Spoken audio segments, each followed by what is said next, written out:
Karela, methi, jamun, gudmar, neem. If you have diabetes in India, someone has offered you one of these as a natural cure. So let me answer the honest question. Do Ayurvedic medicines for diabetes actually work, and are they safe? The real answer is more nuanced than either side will tell you. Some of these herbs genuinely lower blood sugar. Some are backed by much weaker evidence than the packaging suggests.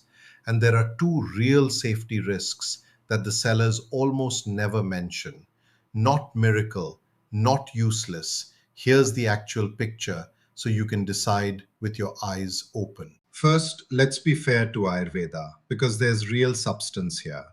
These aren't just folklore. Many of these plants contain compounds that genuinely affect blood sugar. Fenugreek, methi has some of the better evidence, soluble fiber that slows sugar absorption, and studies showing lower fasting sugar and HbA1c. Gymnema, gudmar, literally sugar destroyer, may help your body release insulin and absorb less sugar.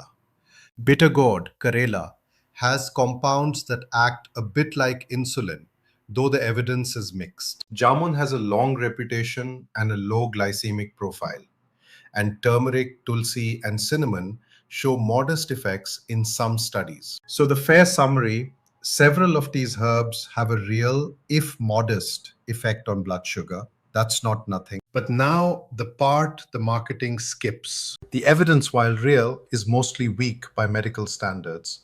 Most studies are small, short, and low quality. There are very few large, rigorous trials.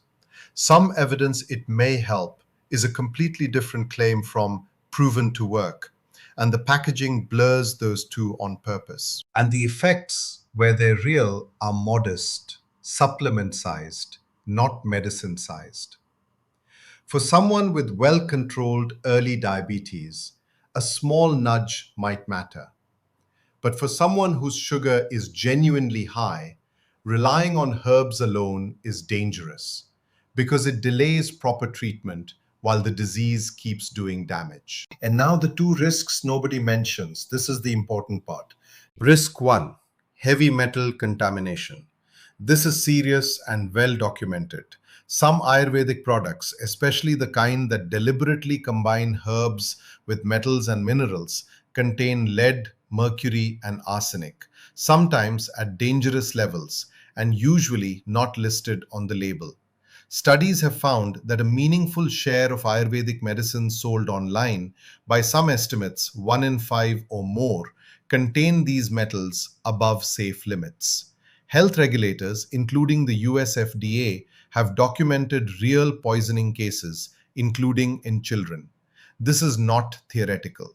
So, source and quality matter enormously. An unbranded powder of unknown origin is a real risk. Risk two: dangerous interactions with your diabetes medication. This one is subtle. If a herb genuinely lowers your blood sugar, which is the whole point, and you're also taking prescribed medication or insulin, the two can stack. Your sugar can drop too low. That's hypoglycemia, and it can be an emergency. The herb's very effectiveness is what makes it risky to add blindly. This is exactly why it's natural, so it's safe to add on top, is a mistake. Natural things can be powerful, and powerful things interact. So, is it worth trying? Here's the honest verdict. These herbs are best thought of as possible supporting players, never a replacement for real treatment. Every serious review says the same thing. They may complement a proper plan of diet, exercise, and medication, but they should never replace it. If your reason for wanting them is to avoid your medication, that's the wrong reason and a genuinely risky plan. If you still want to try them, here's the sensible way. Treat the food-based ones as food.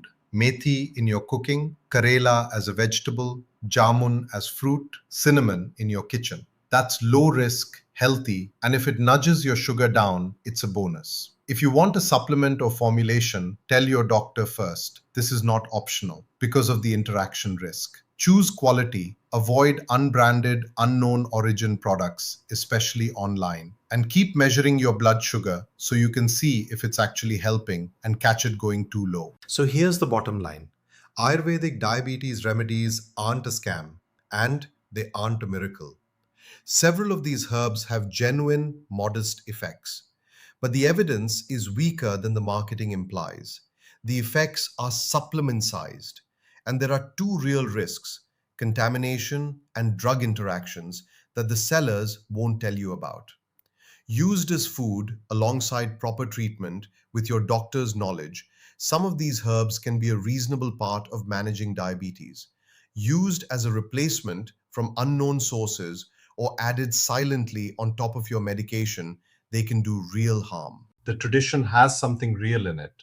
It just deserves the same honesty and care you'd give any other medicine, because that's what it is. If this helped, subscribe. One honest diabetes explainer every week. No hype, no fear mongering. See you in the next one.